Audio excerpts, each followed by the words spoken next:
ప్రభువు ఆమెకు తెలియజేయించిన మాటలు సిద్ధించును. లూకాసు వార్త 1వ అధ్యాయము 45వ వచనము. నా మాటలు వాటి కాలమందు నెరవేరును.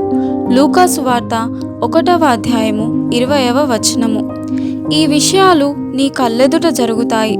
ఎదురు చూసిన మనసా, నువ్వు కోరుకున్నవి, ఆశతో అంటిపెట్టుకుని కనిపెట్టినవి జరుగుతాయని దేవుడో మాట ఇచ్చినవి. మనసుకి తెలుసు సందేహం వలదని. మాట ఇస్తే చాలు జరిగినట్టే అవి.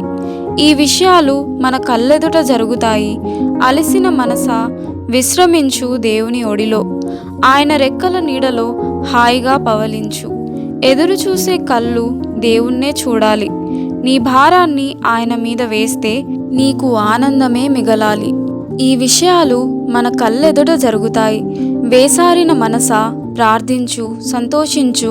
రోజంతా మబ్బు కమ్మి వాన కురిసి వేధించినా సంజెపొద్దు వాలేసరికి గుడిగంటలు మోగుతాయి. అనుమానపు పొగమంచు రాత్రిపై తెరకప్పితే మినుకుమనే తారల్ని చూపుతుంది విశ్వాసం. ఈ విషయాలు మన కళ్ళెదుట జరుగుతాయి. నమ్మిన మనసా, దేవుడు చెప్పాడు నీకు. విశ్వాసం నిరీక్షణ లేచి రెక్కలు దులుపుకొని పసిడి కిరణాల రవి వైపు రివ్వున ఎగిరిపోని గులాబీ ఉదయపు ద్వారాలు పిలిచినాయి. రాత్రిలో కనబడని సంతోషాలు కనబడినాయి. దారులన్నీ మూసుకుపోయినా మనకి వచ్చిన వాగ్దానాలు నెరవేరేదాకా ఎదురు చూడాలి.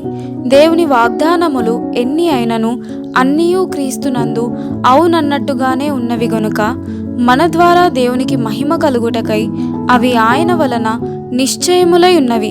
కొరింథీయులకు రాసిన 2వ పత్రిక 1వ అధ్యాయము 20వ వచనము.